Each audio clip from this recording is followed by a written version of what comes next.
últimas fechas ha habido acontecimientos en el marco internacional, en el marco de los conflictos que suceden en Ucrania. Tenemos ostensiblemente una parte de Ucrania que apoya la unión con Europa, con la Unión Europea, y otra que prefiere la alianza con Rusia. Todo esto no es una cuestión que sea casual, tiene raíces históricas muy profundas que datan prácticamente de la fundación del Estado ruso. La zona de Ucrania es una zona que ha sido conquistada por todo el mundo, fue conquistada por los godos, luego fue conquistada por otras tribus, y la población eslava rusa empieza a penetrar en el territorio de Ucrania aproximadamente en el año 800 y se empiezan a formar principados, ciudades-estado. Estas ciudades-estado, que son ciudades muy pequeñas y muy pobres, viven fundamentalmente del comercio, y entre ellas la más importante es Kiev, y es una zona que a partir de ese momento se le empieza a denominar el Rus. Es decir, a pesar de que hoy en día algunos medios han querido establecer una diferencia entre los rusos y los ucranianos, la realidad es que son exactamente del mismo origen étnico. Unos fundan una ciudad que es Kiev, otros fundan otras ciudades importantes como Smolensk, Novgorod, y bueno, desde luego Moscú. El comercio se empieza a dar con esta raza eslava que es de origen escandinavo, con el Imperio Bizantino. Es decir, se usa esa muy eficiente y muy grande red de ríos que se extienden por todas las llanuras del Rus, que bajan ríos como el Dnieper, el Dniester, el Volga, y que llegan algunos a los mares del mar, a las orillas del mar Caspio y otras a las orillas del mar Negro. Esto hace que se establezca una muy fructífera relación comercial entre las zonas escandinavas y el Imperio Bizantino. Así pues, empiezan a florecer estas ciudades-estado y Kiev en primerísimo lugar. Pasan los años y con el tiempo aparece la invasión mongola. Como ustedes saben, el imperio mongol que funda Gengis Khan es un imperio que se extiende desde las costas del mar Pacífico en China hasta el mar Adriático en Europa. Es probablemente la conquista territorialmente más importante que se haya dado en la historia de la humanidad. Era un ejército muy eficiente que había dominado técnicas como el tiro en arco a caballo y contaba con un enorme ejército, muy disciplinado. Cuando los mongoles llegan a Europa, llegan tal vez con un ejército de 1.000.000 de hombres, cuando Europa no podía oponer ni 80.000 caballeros. Pero aquí es donde un suceso mega histórico es el que produce que no estemos hablando mongol en este momento. Los mongoles detienen su conquista cuando llegan precisamente a Rusia y a las orillas del mar Adriático, porque existe un problema de tipo político. Es decir, muere Kublai Khan y muere sin un sucesor. Entonces todos los generales a los que se les habían encomendado diferentes regiones del imperio, en el caso particular de Rusia se trataba de la Horda de Oro. La Horda de Oro es, por así decirlo, son los ancestros, los antecesores de lo que hoy conocemos como el pueblo tártaro. Esto obliga a que todos los canes de las diferentes hordas tengan que regresar hasta Pekín para pelearse por el poder, y además lo hacen con todo y ejército. Entonces dejan una posición de cierta debilidad. La Horda de Oro ya había llegado a Rusia, y a pesar de que había habido gobernantes muy valientes e inteligentes del lado ruso, el ejemplo más importante es el de Alexander Nevsky, que era un guerrero valiente, osado, inteligente, y él se enfrenta con mucho éxito primero a los suecos, a los cuales derrota en el río Neva. Es por eso que lleva el apelativo Nevsky. y más adelante derrota a los caballeros teutones, que son alemanes de origen prusiano, una orden armada como fueron los templarios o los hospitalarios o los caballeros de Malta. Estos caballeros teutones hacían cruzadas en contra de los ortodoxos y Alexander Nevsky los derrota en el lago Peipus. Es un acontecimiento tan celebrado, se sigue celebrando hoy en día en Rusia esa victoria, pero cuando los mongoles llegan y acampan afuera de Novgorod y Smolensk, que son los dominios de Alexander Nevsky, él decide negociar con ellos y someterse al pago del tributo. Él sabe que no puede ni de lejos puede enfrentarse a la Horda de Oro. Y este dominio es un dominio que dura los próximos 250 años. Ahora, a diferencia de Novgorod y de Smolensk, que se vuelven vasallos de los mongoles, Kiev, que era la ciudad más importante, se resiste a pagar los elevados tributos que le piden los mongoles, por lo tanto Kiev es destruida. Y en ese momento pues inicia el declive de Kiev como la capital de todas las Rusias. Y se inicia de manera muy somera la entrada de Moscú como líder de Rusia. Moscú, gracias a Iván Kolita, que era Iván I, era nieto de Alexander Nevsky, no solamente llega a un acuerdo con los mongoles, sino que él se decide a ser quien va a cobrar los tributos de los mongoles. Entonces él tiene un ejército y él es el que se dedica a recorrer todos los principados rusos y cobra. Por eso es que su nombre es sinónimo en Rusia. Kolita significa talegas o bolsas. O sea, él era el que recolectaba los tributos mongoles y desde luego se quedaba con una parte, ¿no? Y es así como Moscú va tomando preponderancia. Más adelante, Ucrania y Moscú se consolidarán haciendo principados cada vez más grandes y hasta cierto punto rivales. Pero es importante hacer notar que son parte del mismo grupo étnico. Pues bien, pasan los años, empiezan los conflictos con Polonia y con Prusia. Se conforman otras sociedades como Lituania, que es de origen étnicamente polaco, Letonia y Estonia, que son alemanes, Bielorrusia, Kiev o Ucrania, que también son rusos, aunque hay rivalidades entre ellos, y lo que queda de la Horda de Oro, que se va debilitando cada vez más y va degenerando en lo que es el pueblo tártaro.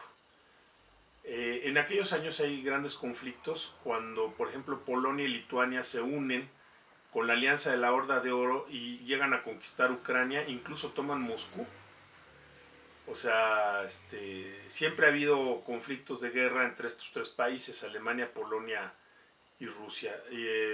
Podríamos pensar en primera instancia que a los polacos siempre les ha tocado bailar con las más feas. Imagínense tener de vecinos de un lado a los alemanes y del otro lado a los rusos. Pero la verdad es que en aquellos años los polacos sí llegaron a conquistar Moscú en cierta... Estamos hablando más o menos del siglo XIV. Más adelante estas rivalidades seguían, están muy bien ilustradas en la muy famosa novela de Nicolás Gogol, Taras Bulba, donde se ven estos conflictos entre tártaros, polacos, ucranianos, rusos, lituanos. Vale mucho la pena ver para ver cómo eran esos años. Se puede decir que hacia donde se inclinaban los tártaros se podía ir la balanza. Sin embargo, con el tiempo, los rusos van teniendo gobernantes cada vez más hábiles y agresivos, tienen ventajas geográficas por la posición del río Moscú, que les permite un comercio, construyen su gran capital Moscú, el Kremlin, que es una fortaleza formidable, y de esa manera van ganando terreno. Yo diría que el momento más importante es el ascenso de Iván IV, Iván el Terrible. Iván IV, conocido en Rusia como Grozny, Iván el Terrible en español, es el que empieza una política de expansión ya muy franca por parte de Rusia avanzando principalmente hacia Oriente, hacia Siberia, hacia el norte, hacia Suecia y también hacia el sur, hacia Ucrania. Va de alguna manera a cada vez más expandiéndose. Y esto es una política que ya llega a ser común. Probablemente el monarca ruso que expande más sería Pedro el Grande. Pedro el Grande es el que vuelve una potencia naval, el que derrota a los suecos y les arrebata el Golfo de Finlandia, donde está actualmente San Petersburgo, que se nombra así en honor a Pedro el Grande, ya durante la dinastía de los Romanov. Y ellos es sucedido 60 años después por una princesa alemana, Catalina II. Catalina II es quien conquista Crimea. Ahora, de aquí de manera interesante hay que señalar que Crimea no es arrebatada a Ucrania. Crimea es arrebatada al Imperio Otomano. Es decir, a la medida que Rusia va avanzando hacia el sur, va haciendo estragos en las posesiones del entonces ya decadente Imperio Otomano, y ella toma Ucrania y bueno, desde luego la puebla con rusos. Toma Crimea, sigue avanzando. Pero no solo eso, es durante el reinado de Catalina II que se consolida una alianza entre Kiev, entre Ucrania y Rusia. Es decir, Rusia no conquista Ucrania. Rusia llega a un acuerdo con Ucrania y forman un solo país en el Imperio Ruso. A partir de ese momento, bueno, siguen otros gobernantes de los Romanov que siguen expandiendo Rusia. Ya había sido Polonia, también había sido conquistada por Rusia. Polonia vive un breve periodo de libertad ahí durante el reinado de Jan Poniatowski. Todo esto se comenta de manera romántica, legendaria, acerca de la relación íntima que tenía Jan Poniatowski con Catalina II y que por eso le da la libertad a Polonia. Más adelante pues viene ya cada vez se va acentuando más esta cuestión en donde los zares, para poder mantener su poder en un imperio multiétnico, tienen que ir rusificándolo, es decir, vienen imponiendo su cultura a todos los países conquistados. Conquistan Finlandia, Letonia, Lituania, Estonia, conquistan toda Polonia, conquistan Rutenia, conquistan Besarabia, y se vuelve un imperio pues realmente muy grande. Cuando viene la guerra con Napoleón, Napoleón viene y ataca. Napoleón no pasa por Ucrania, se va directamente por la ruta de Smolensk-Novgorod, que años más tarde seguiría Hitler, ¿verdad? Y de esa manera se consolida ya el poder ruso en esos lugares, debido a que después de la guerra y que es reprimido Napoleón, pues el poderío de la Triple Entente pone a Rusia así como un gendarme de Europa, pero un gendarme del conservadurismo, porque además era un imperio absoluto, era el único de las grandes monarquías europeas que seguía trabajando sin parlamento. O sea, la voluntad del zar era así omnipotente. Más adelante, ustedes ya lo saben, vienen estos atentados anarquistas, se forma el Partido Socialdemócrata de todas las Rusias, viene la época de Plejánov, de Lenin, y esto o truena en el año 1905 con un intento de revolución que fracasa. En el año de 1917 estalla la Revolución Rusa, y es aquí donde podemos explicar de mejor manera lo que está pasando en Ucrania ahorita. Los comunistas tienen parte de su programa, que es muy, muy apoyado por los soldados del Imperio Ruso, la obtención de la paz a toda costa. Lenin es partidario y convence a todos los dirigentes comunistas que se firme una paz por separado, que es conocido como el Tratado de Brest-Litovsk, además negociado personalmente por Trotsky. En la ciudad de Brest, que está en Polonia, se hace esta reunión con Austria y con Alemania, es una paz por separado. y estas dos potencias que conocen el potencial peligro del comunismo ponen unas condiciones verdaderamente leoninas para la paz. De esa manera, el nuevo Estado comunista ruso pierde Finlandia, pierde Estonia, pierde Letonia, pierde Lituania, pierde gran parte de lo que es Bielorrusia, se le da la independencia a Polonia, pierde partes muy importantes, Rutenia, y pierde otras partes que son la parte occidental de Ucrania. Bueno, de hecho pierde toda Ucrania. Lo que pasa es que en el Tratado de Brest-Litovsk está establecido así, pero muchos de los soldados comunistas son ucranianos. Entonces apenas sucede eso, la República Socialista de Ucrania, que se forma, decide unirse a la Unión Soviética. Se inicia la guerra civil. La guerra civil, que tiene poco de civil porque fue una guerra que auspiciaron los blancos, pero que fueron también apoyados por Alemania, Francia, Estados Unidos, Japón. Atacan todos en bola, Checoslovaquia, atacan al naciente Estado soviético. En el caso de Ucrania es invadida por los polacos, conducidos por Josip Piłsudski, toman incluso Kiev, pero luego Mikhail Tukhachevsky lo hace retroceder hasta Varsovia. Intervienen también Stalin, Budeni, Voroshilov, Timoshenko, todos estos generales que luego serán protagonistas de la Segunda Guerra Mundial, fracasan en tomar Varsovia, por eso es que Polonia sigue siendo un país occidental, pero fracasan en recuperar la totalidad del territorio de Ucrania, hacen un tratado de paz y dejan fuera de la Unión Soviética la parte occidental de Ucrania, es decir, la ciudad de Lvov y todas las provincias occidentales de Ucrania quedan en el occidente. Y esas son otorgadas un pedazo a Hungría, un pedazo a Rumanía, un pedazo a Polonia. Sobre todo Lvov, Polonia, yo diría que es la que más gana del despojo que se le hace a Ucrania. Y esas son inmediatamente colonizadas por polacos, magiares, rumanos, de todo lo que hay, precisamente en un intento de consolidar a través de la migración de nuevas poblaciones, consolidar el poder occidental en Ucrania occidental. Y del otro lado sucede exactamente lo contrario.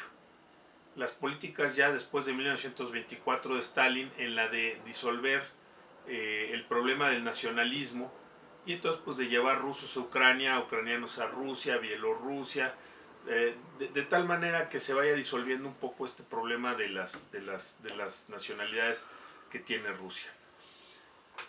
De esa manera, aunado a otros fenómenos como la hambruna de 1932, el famoso Holodomor, donde mueren 3,5 millones de habitantes soviéticos, en la colectivización de la tierra, que no fue un fenómeno dirigido contra Ucrania por parte de Stalin, fue en realidad dirigido contra toda Rusia y todas las nacionalidades. Hubo muchos muertos en Kazajstán, en Bielorrusia, en Ucrania, y últimas fechas se ha logrado demostrar que el mayor número de muertos del Holodomor fue de mismos ciudadanos rusos.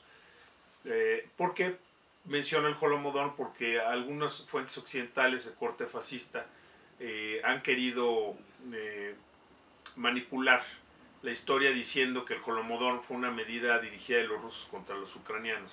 Eso pues, con el fin de dividir, ¿no? Bueno, así transcurren 19 años. Siendo la parte oriental de Ucrania siendo poblada por ucranianos y con cada vez más rusos, mientras que la parte occidental con cada vez menos ucranianos y más occidentales, como les digo yo, polacos, húngaros, romanos, de todo, checos, toda la gente que llegó a vivir a la ciudad de Lvov y a las zonas aledañas. Cuando en 1939 viene el Tratado de Paz entre Alemania y la Unión Soviética, la Unión Soviética obtiene luz verde para recuperar sus territorios de forma militar. Aunque firma Molotov y Ribbentrop en 1939 es un tratado que tiene cláusulas públicas, pero también hay unas cláusulas que son secretas.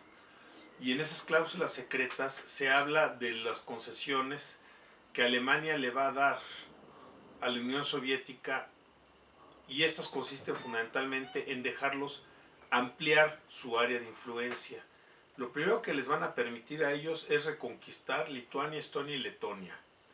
Lo segundo es conquistar toda Polonia Oriental, y eso incluye pues la devolución de territorios de Polonia a Bielorrusia y a Ucrania.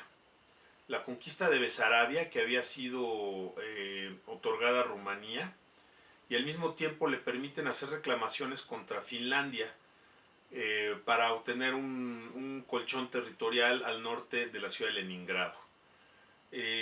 Como ustedes saben, eso conduce posteriormente a la catastrófica guerra de invierno, en donde los rusos hacen el ridículo tratando de derrotar un pequeño país al cual derrotan, pero después de grandes pérdidas.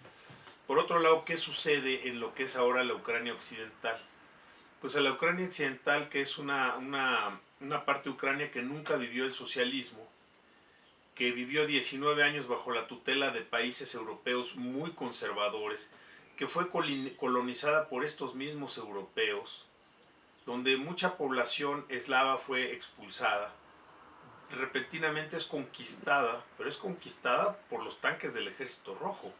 El Ejército Rojo llega a recuperar esos territorios que se perdieron en el Tratado de Brest-Litovsk, y la gente de manera absolutamente repentina, inesperada y sin ayuda de sus aliados nazis, es sometida al sistema socialista. Y bueno, todos sabemos que Stalin no era una hermana de la caridad. Él pues se dedica a descabezar a las comunidades estas donde puede haber liderazgos intelectuales, científicos, políticos, militares, y a deportarlos. Entonces realmente podemos decir que a partir de 1939 la parte de Ucrania, la parte occidental de Ucrania, es prácticamente una parte de Europa que está bajo ocupación soviética. Bien pronto, en año y medio, la Alemania nazi invade a la Unión Soviética, y uno de los lugares donde más fácilmente penetra el ejército nazi pues es en el sur de Ucrania. El sur de Ucrania, pues los nazis son recibidos como libertadores. Llega el ejército alemán y los pobladores de Ucrania occidental los reciben con flores, con el pan y la sal, mientras que a medida que van avanzando hacia el occidente, son enfrentados por aquellos descendientes de esos soldados rusos imperiales que se habían unido al ejército bolchevique y que eran socialistas comunistas de corazón, y se inicia pues esta guerra que dura tanto tiempo. Llega un momento durante la Segunda Guerra Mundial que toda Ucrania, el 100% del territorio ucraniano, es ocupado por los nazis. Y mientras en el occidente les va muy bien, en Oriente tienen que enfrentar guerrillas y tienen que enfrentar la oposición de la población. Los nazis, que son muy hábiles, habilitan a un ucraniano nacionalista de apellido Bandera.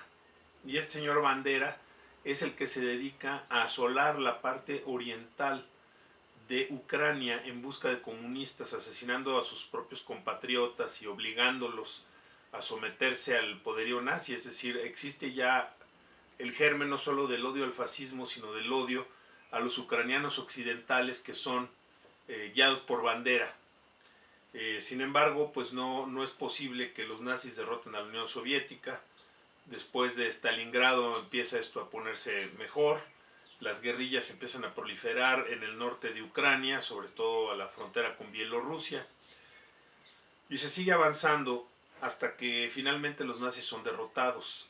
De las nacionalidades ucranianas que colaboran de manera muy, pero muy estrecha con los nazis, son los ucranianos de Occidente y la población tártara. La población tártara de Crimea son unos cuantitos ucranianos de origen mongol.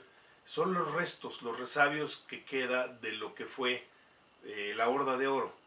Y estos, tan pronto los nazis ponen un pie en su territorio, los apoyan y forman parte del ejército nazi.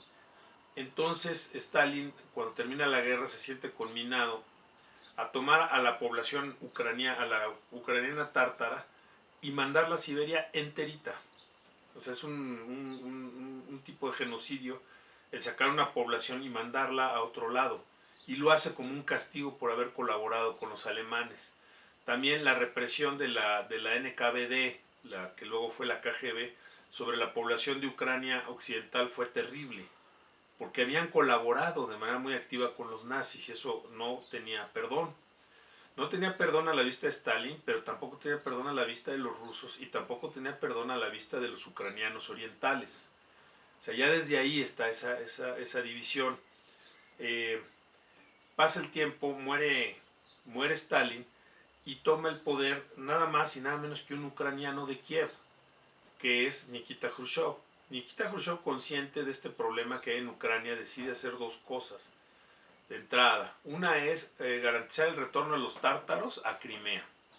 Y la segunda es, conmemorando los 200 años de la alianza entre Ucrania y Rusia durante el gobierno de Catalina II, para conmemorarlo y celebrar decide regalarle, que la Federación Rusa le regale a la República Soviética Socialista de Ucrania la península de Crimea.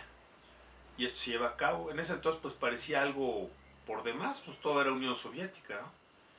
Pero en 1991, cuando cae la Unión Soviética, bueno, pues existe ya un conflicto, porque en ese lugar, precisamente en ese lugar, desde la época de Catalina II, desde hace 200 años, hay una base naval, la base naval de Sebastopol, fundada por Catalina II. O sea, la gente luego tiene la impresión que la base de Sebastopol fue fundada por los soviéticos. No, es un enclave ruso histórico. Y entonces empieza a dar este choque cultural muy fuerte entre rusos y ucranianos, precisamente en Crimea. Crimea es como el Acapulco de Europa Oriental. Hay una gran cantidad de gente que va a vacacionar ahí, lo cual empieza a atraer a muchísimos jóvenes ucranianos, es decir, ya con Ucrania independiente. Pero estos jóvenes pues no creen en el comunismo. Ellos quieren aprovechar el capitalismo y llegan a poner restaurantes, hoteles, discotecas en Crimea. Y bueno, eso a los familiares de los marinos rusos y a los viejos rusos que defendieron Crimea contra los nazis, pues como que no les está cayendo muy bien. Y con el tiempo se van polarizando las posiciones de los ucranianos occidentales y de los ucranianos orientales. Además viene aderezado por la tragedia de Chernobyl, de la cual culpan a los rusos. Una serie de cuestiones van haciendo esto. El primer gobierno que tienen los ucranianos resulta ser un gobierno timorato, un tanto prorruso, que luego es derribado en el año 2004 por la famosa Revolución Naranja. La Revolución Naranja es una revolución que quiere tumbar al gobierno prorruso por ser muy corrupto. Como era un gobierno tan corrupto que los mismos ucranianos de Oriente no lo defienden. Pero ahí es donde se empieza a dar el verdadero color de lo que es el gobierno nuevo.